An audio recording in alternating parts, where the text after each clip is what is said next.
Hai, hai, hai. Semangat pagi semuanya. Assalamualaikum warahmatullahi wabarakatuh. Jumpa lagi dengan saya Harna Yulistiarini, penulis buku Kiat Menggapai 15 Angka Kredit dari 1 PTK. Nah, kali ini kita akan bahas tentang bagaimana membuat laporan pengembangan diri diklat fungsional yang sesuai dengan panduan buku 4 dan buku 5 PKB edisi 2019. Sebelumnya, mari kita ingat bersama bahwa PKB, pengembangan keprofesian berkelanjutan, terdiri dari PD, pengembangan diri, PI, publikasi ilmiah, dan KI, karya inovatif. Nah, di pengembangan diri, guru bisa melakukan diklat fungsional maupun kegiatan kolektif guru. Setiap Bapak Ibu guru ASN yang ingin naik pangkat perlu mengumpulkan angka kredit pengembangan diri. Di sini, di tabel ini kita bisa lihat contohnya, guru dari golongan 3A yang ingin naik ke golongan 3B, maka wajib mengumpulkan 3 angka kredit pengembangan diri. Contoh lainnya, guru dari golongan 3D yang ingin naik ke 4A, maka wajib mengajukan minimal 4 angka kredit pengembangan diri. Jadi semakin banyak angka kreditnya, semakin bagus nilainya. Namun minimal untuk naik pangkat ada batasan minimalnya. Minimal untuk 3A ke 3B adalah 3 angka kredit. Jadi kalau bisa mengumpulkan 10 angka kredit itu lebih baik, tapi minimal 3. Nah, salah satu cara untuk mengumpulkan angka kredit pengembangan diri adalah dengan mengikuti diklat fungsional. Apa itu diklat fungsional?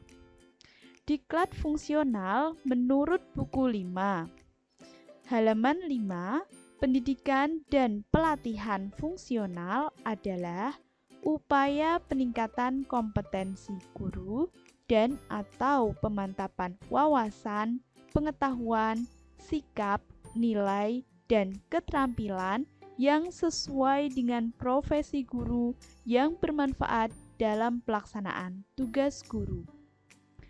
Ada beberapa nama lain diklat seperti pelatihan, BIMTEK, atau program peningkatan kompetensi, atau workshop, dan lain-lain.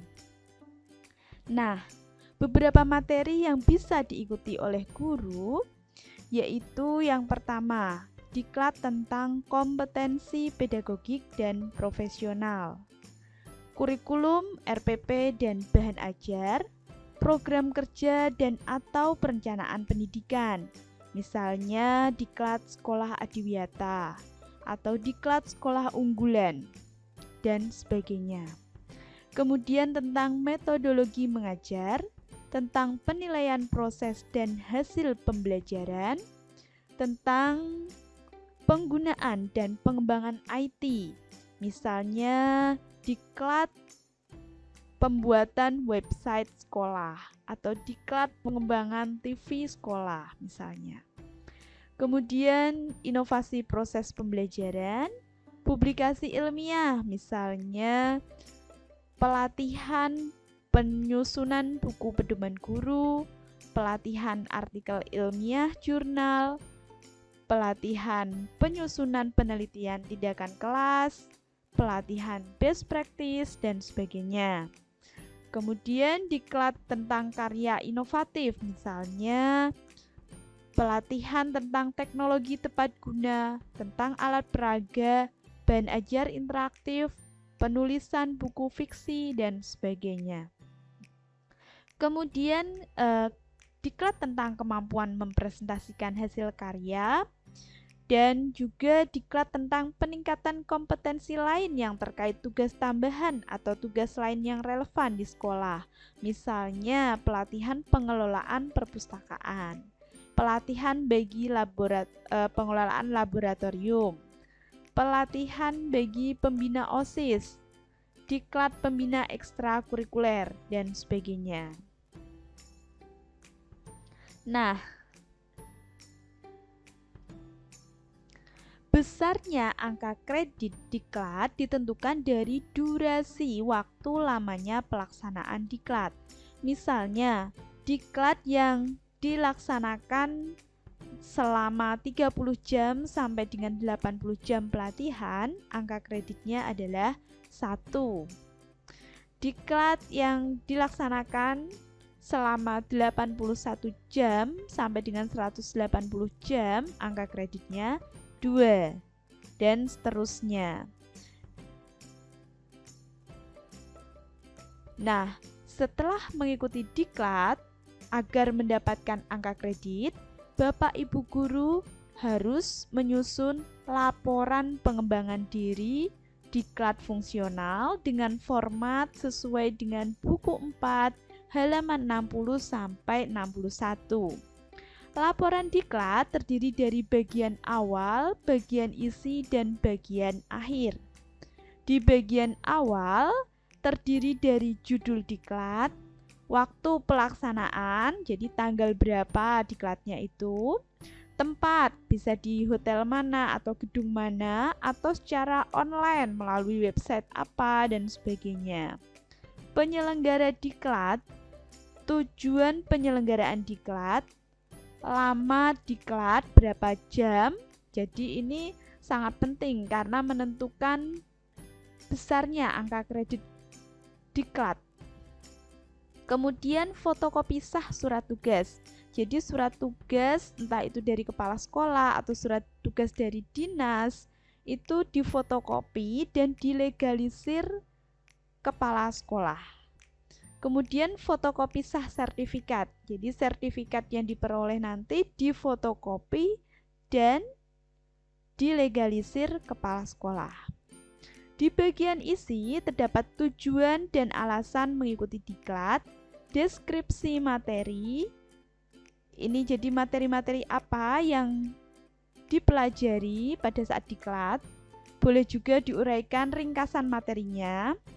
Kemudian tindak lanjut, dampak terhadap peningkatan kualitas pembelajaran, dan penutup.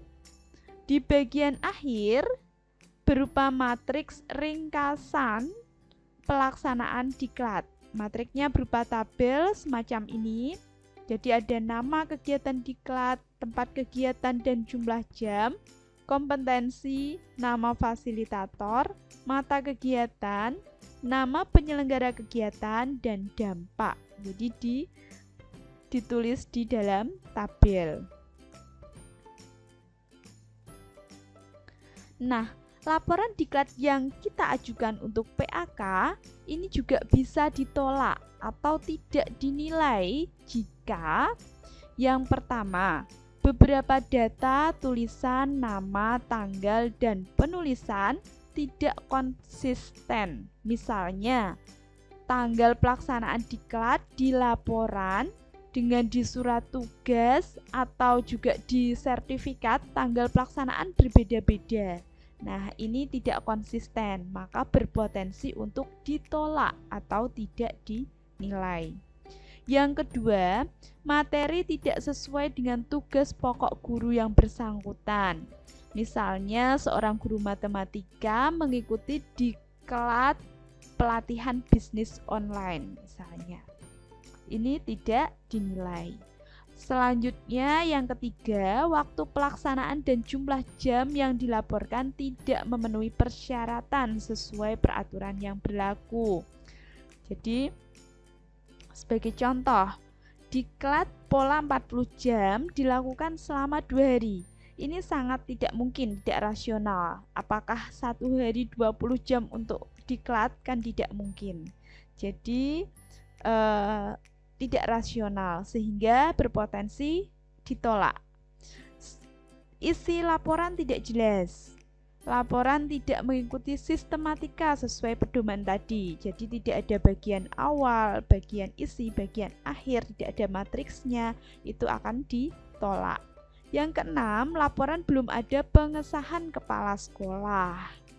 Dan yang ketujuh, laporan diklat dianggap kadaluarsa. Misalnya, waktu mengajukan PAK tahunan 2020, kok disertakan sertifikat atau pengesahan laporan tahun 2013. Ini berpotensi untuk ditolak karena waktu tidak sesuai ya, kadaluarsa. Baik Bapak Ibu guru hebat Indonesia, di sini saya akan memberikan contoh laporan pengembangan diri diklat fungsional. Yang pertama adalah halaman judul. Di halaman judul terdiri dari judul, logo sekolah, kemudian tujuan yaitu disusun untuk memenuhi penetapan angka kredit PAK tahunan, unsur pengembangan keprofesian berkelanjutan atau PKB, oleh nama, NIP, kemudian instansi, alamat instansi, ya ini ada sedikit kesalahan ya, instansinya Jalan Diponegoro, kemudian tahun pembuatan, tahun diklatnya, tahun pembuatan laporan diklat ya. Kemudian halaman lembar pengesahan, sini redaksinya bebas, misalnya ini laporan disusun untuk memenuhi persyaratan PAK tahun 2020 unsur PKB oleh nama, NIP, unit kerja, pangkat, golongan, jabatan. Laporan ini diperiksa dan dipergunakan untuk kepentingan sebagaimana mestinya. Oleh penyusunnya, saya mengetahui koordinator PKB ini jika diperlukan. Jika tidak, berarti yang mengesahkan kepala sekolah ini diletakkan di sebelah kiri. Jadi untuk koordinator PKB bisa ada, bisa tidak. Selanjutnya, laporan terdiri dari bagian awal, bagian isi, dan bagian akhir. Untuk bagian awal yaitu judul, yaitu bimbingan BIMTEK tadi ya. Waktu pelaksanaan adalah tanggal diselenggarakannya diklat. Karena ini jam bebas asinkronus waktunya, asinkron, jadi bebas memilih di antara tanggal 11 sampai tanggal 20 menyelesaikan diklatnya. Kemudian tempat kegiatan ini melalui SIM PKB ya, berarti online. Kemudian penyelenggara kegiatan Kementerian Pendidikan, Kemdikbud ya. Tujuan penyelenggaraan diklat misalnya agar guru dapat meningkatkan pengetahuan tentang konsep pembelajaran jarak jauh, kurikulum, pandemi, pembelajaran jarak, model, asesmen, dan penggunaan teknologi. Kemudian lama waktu pelaksanaan diklat 32 jam JP, ini sesuai yang ada di sertifikat. Selanjutnya surat tugas atau surat persetujuan dari kepala SMP atau SD atau sekolah yang Bapak Ibu guru, tempat dinas ya. Kemudian fotokopi sertifikat. Nah, ini saya letakkan di halaman berikutnya. Jadi karena merupakan bagian awal itu surat tugas dan fotokopi sertifikat, saya letakkan setelah halaman bagian awal ini. Selanjutnya bagian isi, tujuan mengikuti diklat. Yang pertama saya mengikuti untuk menambah pengetahuan tentang penyelenggaraan pembelajaran jarak jauh, dan saya ingin dapat mengembangkan asesmen awal dan berkala dalam pembelajaran jarak jauh. Jadi ini tujuan saya mengikuti diklat, alasan saya mengikuti diklat. Selanjutnya deskripsi materi sesuai di sertifikat, yaitu mendapatkan inspirasi tentang pengembangan pembelajaran jarak jauh, mengembangkan pembelajaran jarak jauh, dan merefleksikan pembelajaran jarak jauh. Nah, deskripsi materi yaitu mendapatkan inspirasi pengembangan pembelajaran jarak jauh, mengembangkan pembelajaran jarak jauh. Untuk mengembangkan di sana ada materi tentang konsep pembelajaran, konsep kurikulum, kondisi khusus, model pembelajaran, asesmen, asesmen, diagnosis di awal pembelajaran, asesmen diagnosis berkala, dan penggunaan teknologi dalam pembelajaran jarak jauh. Ini materinya. Kemudian materi yang terakhir adalah merefleksikan pembelajaran jarak jauh. Nah, materi ini berupa modul, video tutorial, diskusi, dan kuis yang seluruhnya dilakukan di LMS Learning Management System http://simgurubelajar.simpkb.id. Tindak lanjut setelah mengikuti kegiatan diklat ini yaitu menyusun perangkat pembelajaran jarak jauh sesuai dengan kurikulum kondisi khusus, yaitu selama pandemi. Lalu melaksanakan asesmen awal dan berkala selama pembelajaran dan menggunakan teknologi secara variatif dalam pembelajaran. Dampaknya dapat menyelenggarakan atau terselenggaranya pembelajaran jarak jauh dengan optimal dan dapat meningkatkan hasil belajar siswa. Penutup, BIMTEK ini memberikan banyak pengetahuan dan motivasi kepada saya tentang bagaimana seharusnya menyelenggarakan pembelajaran jarak jauh di masa pandemi COVID-19. Nah, jadi halaman berikutnya adalah surat tugas. Surat tugas ini biasanya dibuatkan oleh TU. Jadi ini ada nomor surat keluar, ini tahun surat. Hal dasar, dasarnya undangan. Jika tidak ada undangannya, maka ini bisa dihilangkan. Kemudian memerintahkan kepada nama saya, pangkat, NIP, dan seterusnya. Ini surat tugas ditandatangani oleh kepala atau kepala dinas, kepala sekolah, dan sebagainya. Nah, yang dikumpulkan bukan surat tugas yang asli ini, tetapi fotokopi. Jadi ini difotokopi, setelah ditandatangani kepala sekolah, distempel, difotokopi, dan dilegalisir. Jadi yang dikumpulkan adalah fotokopi surat tugas yang dilegalisir. Kemudian kita juga melampirkan sertifikat, fotokopinya saja, jangan yang asli. Jadi ini difotokopi dan dilegalisir oleh kepala sekolah juga. Nah, itu merupakan bagian intinya ya, bagian awal, bagian isi. Kemudian di bagian akhir sesuai dengan buku 4 yaitu ada matrik ringkasan pelaksanaan diklat, yaitu kolomnya nama kegiatan diklat, tempat kegiatan dan jumlah jam, kompetensi ini pedagogik dan profesional, kemudian nama fasilitator mungkin yang ada di LMS tadi siapa saja, kemudian mata kegiatan atau materi-materinya, nama penyelenggara kegiatan, dan dampaknya. Ini bisa copy paste dari bagian isi. Jadi isi laporan di copy paste di matrik. Terima kasih. Video ini saya buat dengan template dari eGuru. Bapak Ibu bisa bergabung dengan klik bit.ly join eGuru. Kontennya berasal dari buku 4 dan buku 5 tahun 2019 tentang PKB dan tentu saja dari laporan pengembangan diri yang pernah saya buat. Demikian video tentang membuat laporan pengembangan diri diklat fungsional. Sampai jumpa di sesi berikutnya. Terima kasih. Wassalamualaikum warahmatullahi wabarakatuh.